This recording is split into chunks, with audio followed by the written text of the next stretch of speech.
I'm Susie Morgan, founder and director of training at Precision EMDR Academy. And what I want to talk about is one of the very most important reasons why I think EMDR is critical for every therapist to know. And it is the idea that it is both a top-down and bottom-up therapy combined. In a lot of ways, it was actually before its time, because when it came about, it was at the time where cognitive behavioral therapy was having its heyday, essentially. And so long before the somatic therapies really started to have more of a zeitgeist, essentially, in the psychological circles, EMDR was incorporating the body into the way that we were addressing trauma or symptoms at all. So let's talk about why this is important. We as human beings are both meaning makers and embodied nervous systems. And so what that means is that for therapy, I believe, to be the most effective, it needs to address both. And so I want to talk today about the pieces where it is top down that is really important, because it's addressing that idea of us being meaning makers.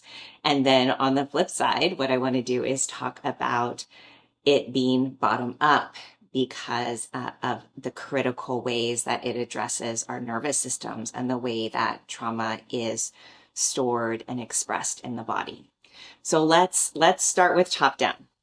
So when we're talking about top down, we're talking about this idea of meaning. And so when we are addressing a trauma memory, we're looking at the idea of there is a core negative meaning that is assigned by the brain to a learning experience. And EMDR addresses learning. We don't often talk about it, or we don't often hear about it being talked about in that way, but essentially, I think EMDR at its core is a learning-oriented modality. So when a trauma occurs to a human being, it is encoded as trauma because of one of two things. Number one, it is about physical safety. We talk about that all the time. You know, the blood fire type of traumas, big T traumas that are life-threatening. But there's another type of trauma that is, or threat to safety, that is critical to us as humans, because we are primarily relational. We are attachment-oriented beings in order actually to survive. And so that is the type of trauma that is anything that threatens our sense of attachment, of secure attachment to another human being. And so why this is a safety issue is, number one, when we are little tiny humans, infants, or even little children, we cannot survive without our caregivers, period. So it is a biological, physical safety issue if our caregiver is not a reliable source of care and safety. And then on the flip side, you know, it doesn't end there just when we're little humans. As we grow up to be big humans, we still need each other. We have concentric circles of attachment. So we might have a partner, but even if we don't, we have our family of origin, we have our family of creation, essentially, in our friends, as well as the biological family we may create. And then we have concentric circles of community around us, and even our cities and towns and all of that, and the government structures, whatever our feelings are about them, are really all concentric circles of human attachment, so that when disaster strikes, when there's threats to safety, all of that, we come together in order to protect one another. And if we are alone in the wild and we do not have another person there, another human to help us, we can be in a lot of trouble. And, you know, that's not even to get into, you know, some of the health studies out there that those of us who have secure attachments have a longer lifespan, or better health outcomes, or things like that. So it's really something that matters to us throughout our lifespan. It's not just when we're little tiny. So what happens then when we have a trauma, and I think this is where EMDR is really genius, is we identify what it is that the person has learned from the experience about themselves. And so these can be things like I'm worthless, I'm powerless, I'm not safe, those sorts of things. And what happens out of those experiences is we say, okay, so if I am worthless, what do I need to do to keep myself safe in attachment relationships? So if I was hurt as a child, my caregiver yelled at me, was abusive, all down the line, whatever those cases might be, or I was bullied or all of that. And the conclusion is I am worthless. I, as a little human, need to figure out, well, what do I do about that? So is this something where I submit, I placate, I please in order so that you will keep me? Or is it something where I just go into avoidance? I don't need anybody. I don't need any of you. Meanwhile, my nervous system is all checked up around that. But regardless, there's these strategies that then develop out of those core negative meanings that are assigned to these experiences. And then as a result, we develop symptoms. So then when someone goes through life and they're locked into that belief of I am worthless, therefore I must placate, I must please, they'll stay in attachment relationships that are harmful. They will stay in work situations where they are being taken advantage of, things like that. So you end up having these things that ultimately then develop out into the types of symptoms that will bring someone into treatment.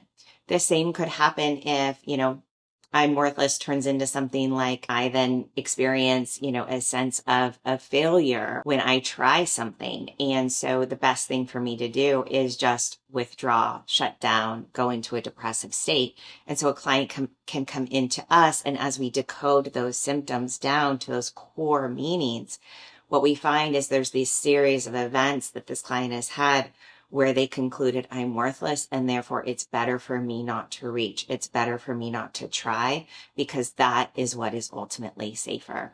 So all that to say, when we are working with EMDR therapy, we are looking at treating the meanings that have come from these experiences of trauma. And then what we're doing is we're connecting that up to the symptom that is causing our client to come to us in the first place. And we are needing to treat that direct line from those historical learning experiences to those present day symptoms. And in the middle, we have, the incidents that trigger them, that now the nervous system says, see, that's more proof that I am worthless. That's more proof that I need to placate, or that's more proof that I need to shut down and just not reach, not try. I need to go into that depressive state. So it really matters. So one of the things that we do at Precision EMDR is we actually really map those things. We map those lines between the present day triggers, the symptoms that are being expressed, and then all the way back to those meanings. But then we also map the entire memory network that is the supporting evidence of that meaning. And beyond that, we map all of those trauma memory networks that our clients might have that have other core meanings, because oftentimes when somebody comes into us, it's not just that they've had this one trauma memory network and they just have this one core negative belief that's driving symptoms in their daily life, like I'm worthless. Sometimes there's also I'm powerless, and they have a set of symptoms that are really developed out to manage that deep core meaning. They have another one around safety or belonging or whatever the case may be.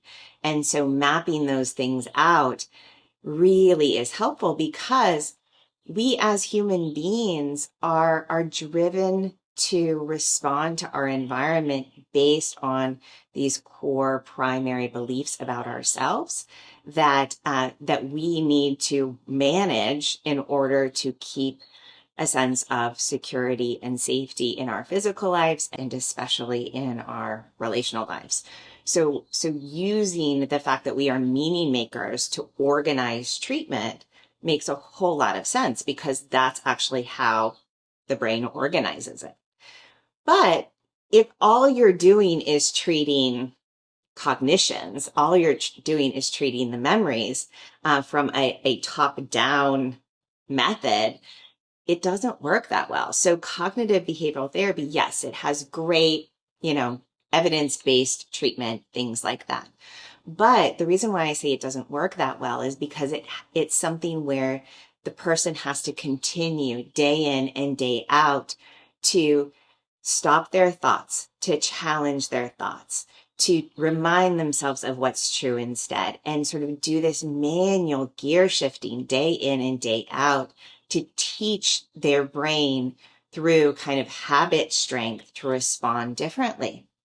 As opposed to when we do EMDR therapy, that meaning gets transformed automatically. And instead of having to do this manual symptom management perpetually over time, it's just different. Instead of believing I'm worthless and going into this placating or this depressive state, then I just know I'm not.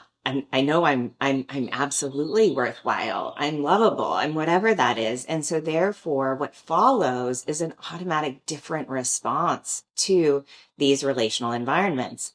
I might understand that I have a choice to placate, but if someone is treating me like I'm worthless, but I know I'm not worthless, and I now know I have a range of options that I can use to manage a situation.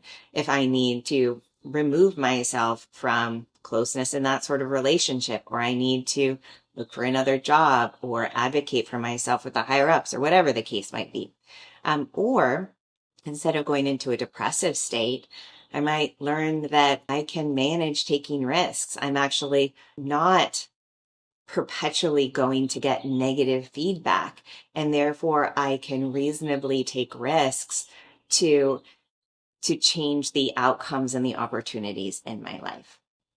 So that's why I'm a fan of EMDR versus cognitive therapy. And I have a lot of training in cognitive behavioral therapies, but I love the idea that it's kind of like CBT on steroids. I can just get the brain to start responding differently, and therefore the client to really understand that they are, free to move about the cabin essentially in this life and choose their responses to the stressors and challenges they face.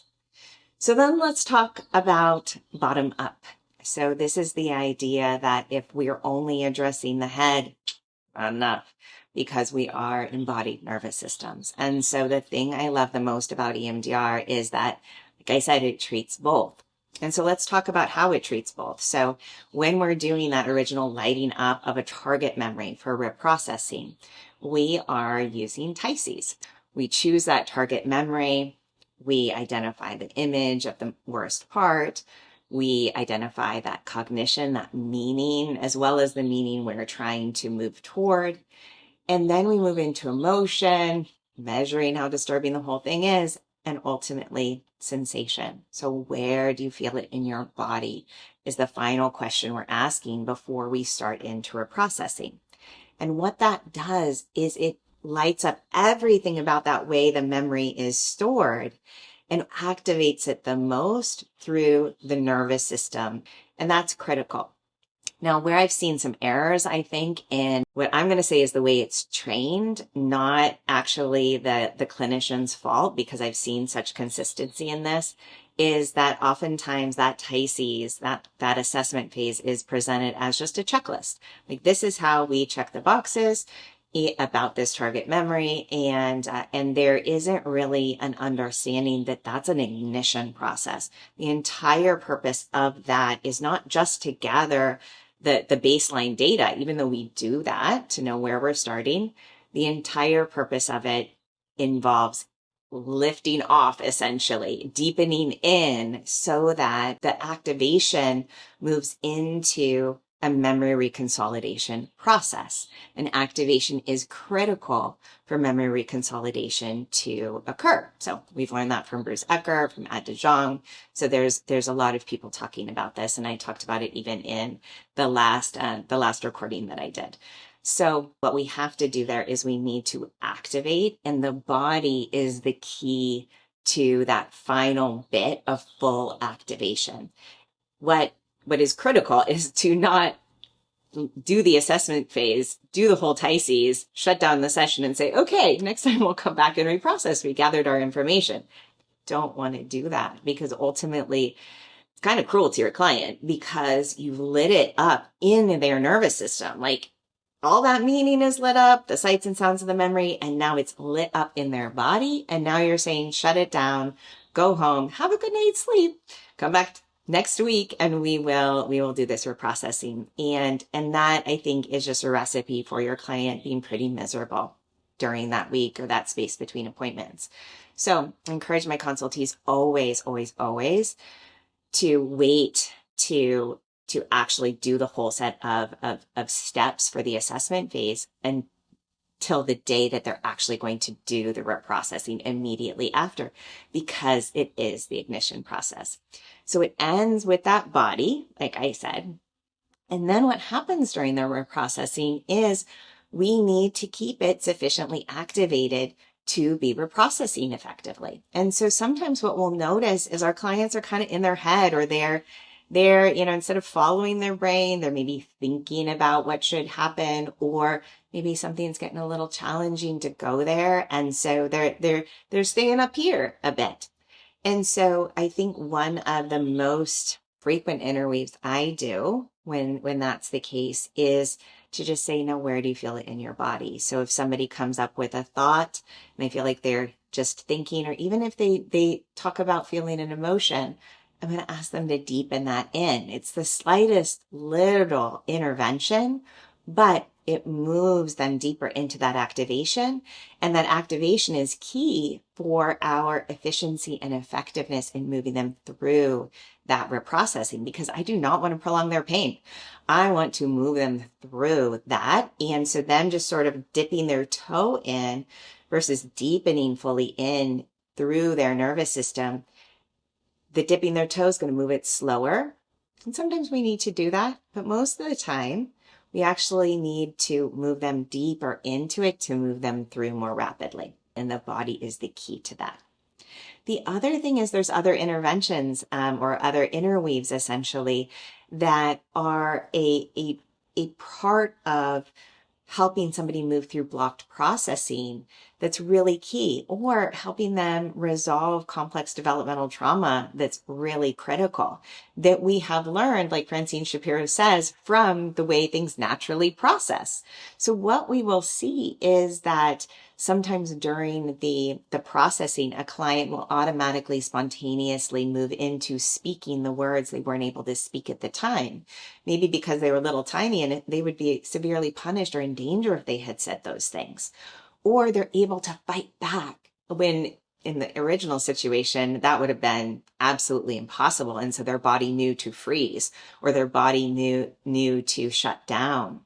And Peter Levine talks about this actually theoretically being even why PTSD develops in the first place, is this idea that there is this thwarted survival response. So a little nervous system needs to flee, needs to fight, but because they couldn't, or even like a big nervous system needs to flee or fight and couldn't, and therefore since they couldn't, they had to freeze, they had to shut down, they had to placate, that sort of thing.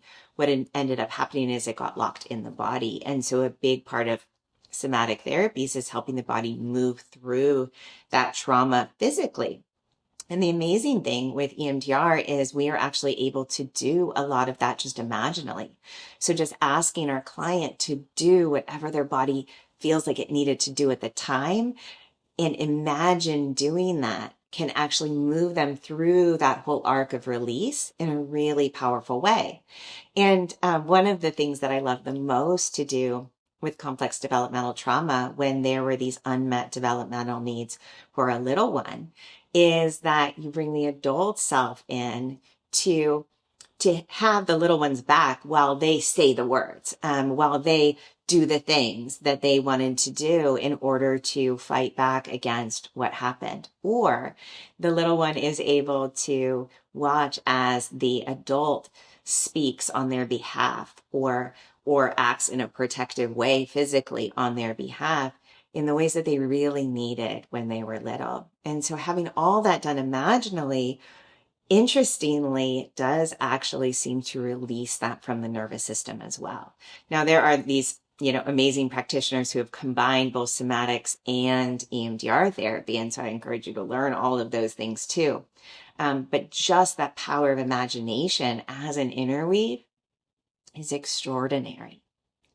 So I hope this little chat has piqued your interest, if you are not yet trained in EMDR, that there is so much we can do with EMDR that's beyond the cognitive therapies and beyond just the somatic therapies, because it's the synergistic combining of all of that with memory reconsolidation. And so it allows us to really address the idea that we as humans are both meaning makers and embodied nervous systems, and able to unwind the effects of that trauma that our clients have experienced, so that there are really substantial changes in the nervous system and the automatic responses to the stressors that they encounter, and they will continue to encounter, because we cannot bubble wrap our clients from life.